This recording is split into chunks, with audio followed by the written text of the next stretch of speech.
ആ രണ്ട് രംഗം കൂടി അവതരിച്ചതിന് ശേഷം ഞാൻ പറയുന്നതായിരിക്കും ഭംഗിയെന്നാണ് എനിക്ക് തോന്നുന്നൊരു കാര്യം. അതുകൂടെ വന്നിട്ട് പറയുന്നതായിരിക്കും ഭംഗിയെന്ന് തോന്നുന്നു.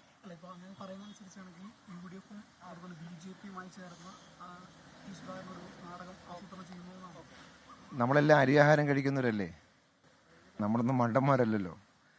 പിന്നെ ഇത്തരമൊരു സാഹചര്യം നമ്മുടെ മുന്നിൽ വന്നാൽ, പ്രത്യേകിച്ച് കമ്മ്യൂണിസ്റ്റ് പാർട്ടിയുടെ മുമ്പിലേക്ക് ഇതുപോലൊരു സാഹചര്യം, കമ്മ്യൂണിസ്റ്റ് പാർട്ടിയുടെ കൂടെ നിന്ന് വർഷങ്ങൾ നിന്ന് അദ്ദേഹം കൂടി അധ്വാനിച്ചുണ്ടാക്കിയൊരു പാർട്ടി ഒക്കെയാണ്, അതൊന്നും തർക്കമൊന്നുമില്ല.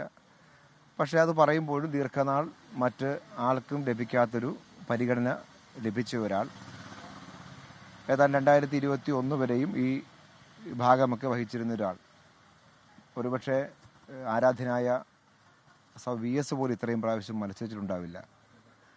അത്രയും പരിഗണന കിട്ടിയ ഒരാൾ, അദ്ദേഹം തന്നെ പഠിപ്പിച്ചിട്ടുണ്ട് ഞങ്ങളെല്ലാം. ഇതുപോലെ ഒരാൾ പാർട്ടിയെ ചതിച്ച് ഇങ്ങനെ നിലപാടിലേക്ക് എത്തിയാൽ എങ്ങനെയാണ് പാർട്ടി, കമ്മ്യൂണിസ്റ്റ് പാർട്ടി അതുപോലെ വരുന്ന ആളുകൾ നേരിടേണ്ടതെന്നുള്ള കാര്യം സഖാവ് G. സുധാകരൻ തന്നെ മുൻകാലങ്ങളിൽ കമ്മ്യൂണിസ്റ്റായി ഇരിക്കുമ്പോൾ ഞങ്ങളെ പഠിപ്പിച്ചിട്ടുണ്ട്. കമ്മ്യൂണിസ്റ്റ് പാർട്ടിയെ സംബന്ധിച്ചിടത്തോളം ആ പാഠങ്ങൾ പഠിച്ചവരാണ് ഞങ്ങളെല്ലാം. ശക്തമായി ജനങ്ങളെ വിശ്വാസത്തിലെടുത്ത് ജനങ്ങളെ അണിനിരത്തി ശക്തമായി ഇത്തരം കാര്യങ്ങൾ നേരിട്ട് മാത്രമേ കമ്മ്യൂണിസ്റ്റ് പാർട്ടി മുൻകാലത്ത് പോയിട്ടുള്ളൂ. അതുപോലെ തന്നെ കമ്മ്യൂണിസ്റ്റ് പാർട്ടി ശക്തമായി മുന്നോട്ട് പോവുകയും ചെയ്യും.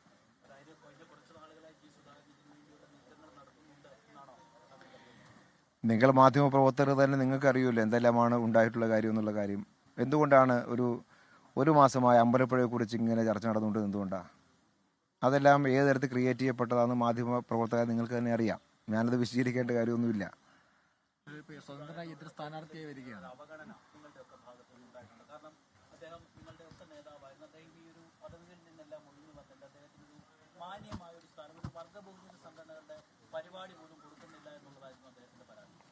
അതല്ല, ഞാനത് അധികമായി ഇപ്പോൾ ഞാൻ പറയാൻ ഉദ്ദേശിക്കുന്നില്ല.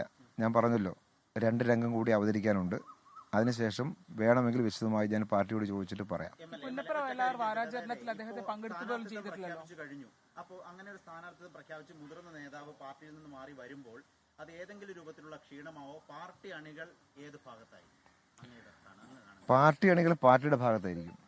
അത് ആര് സ്ഥാനാർത്ഥിയായാലും, ഞാൻ സ്ഥാനാർത്ഥിയായാലും സഖാവ് G. സുധാകരൻ സ്ഥാനാർത്ഥിയായാലും പാർട്ടി അണികൾ പാർട്ടിയുടെ പക്ഷത്തായിരിക്കും. പാർട്ടി ചിഹ്നത്തിലായിരിക്കും തീർച്ചയായിട്ടും. ഒരു 15 ആൾ പോലും ഈ അമ്പലപ്പുഴ ഏരിയയിൽ പാർട്ടിയിൽ നിന്ന് പോവില്ല. പണ്ട് VS-ന് ഒരു ഘട്ടത്തിൽ പാർട്ടി സ്ഥാനാർത്ഥിത്വം നിഷേധിച്ച ഒരു സമയത്ത് G. സുധാകരൻ തന്നെ പറഞ്ഞൊരു വാക്കുണ്ട്, ഈ എല്ലാ കാലവും എല്ലാവർക്കും മത്സരിക്കാൻ പറ്റില്ലല്ലോ, അതിപ്പോ സ്വയം തിരിഞ്ഞു ചോദിക്കുകയാണ്. എന്നോട് ചോദിക്കേണ്ടത് രാവിലെ അവിടെ ചോദിച്ച പോരായിരുന്നു ഈ ചോദ്യം. അപ്പോൾ ഉത്തരം കിട്ടിയാ? ഈ 3 തവണ സിറ്റിംഗ് MLA-മാരായുള്ള ആളുകൾ ഇപ്പോഴും മത്സരിക്കുന്നുണ്ട്. അവർ കാശിക്ക് പോകാനാണോ മത്സരിക്കുന്നുള്ള മറു ചോദ്യം കൂടെ G. സുധാകരൻ ചോദിക്കുന്നുണ്ട്. അതിനെക്കുറിച്ച് എന്താ അഭിപ്രായം? തുടർച്ചയായി മത്സരിക്കുന്നവരെ കുറിച്ച്, ഇപ്പോഴും പ്രായപരിധിക്ക് പുറത്ത് മത്സരിക്കുന്നവരുണ്ടല്ലോ. അതല്ല, ഞാനിപ്പോൾ കഴിഞ്ഞ പ്രാവശ്യം സ്ഥാനാർത്ഥിയായത് ഞാൻ പാർട്ടിയുടെ അടുത്ത് പോയിട്ട് എന്നെ സ്ഥാനാർത്ഥിയാക്കണമെന്ന് പറഞ്ഞിട്ടല്ല. ഞാൻ സ്ഥാനാർത്ഥിയാകുന്ന സമയത്ത് അമ്പലപ്പുഴ മണ്ഡലത്തിൽ സെക്രട്ടറി ആയിട്ട് ഞാൻ വർക്ക് ചെയ്തുകൊണ്ടിരിക്കുമ്പോഴാണ് സ്ഥാനാർത്ഥിയാവുന്നത്.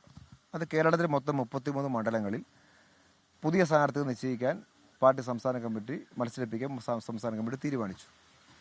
അമ്പലപ്പുഴയിൽ അദ്ദേഹം മത്സരിക്കുന്നില്ല എന്ന് പാർട്ടി നിശ്ചയിച്ചപ്പോൾ പകരം എൻ്റെ പേരാണ് നിശ്ചയിച്ചത്. അതിനു മുമ്പ് ഒരാഴ്ച മുമ്പ് അദ്ദേഹത്തോട് ഞാൻ അമ്പലപ്പുഴ G. സുധാകരൻ മത്സരിക്കുമെന്ന വാർത്ത വരുന്നതിനാണ് അമ്പലപ്പുഴയിലെ MLA ഇസ്ലാം മാധ്യമങ്ങളെ കണ്ട് ഇസ്ലാമിനെതിരെ പ്രത്യക്ഷമായി തന്നെ ഒരുപാട് വിമർശനങ്ങൾ G. സുധാകരൻ പല ഘട്ടങ്ങൾ ഉയർത്തിയിരുന്നു. ലോകത്തെവിടെയായാലും ഏത് സമയത്തും 24 വാർത്തകളും ഓഗ്മെന്റഡ് റിയാലിറ്റി പാക്കേജുകളും എക്സ്പ്ലെയിനറുകളും വിശദമായി കാണാൻ ഞങ്ങളുടെ YouTube ചാനൽ നിങ്ങൾക്ക് സബ്സ്ക്രൈബ് ചെയ്യാം.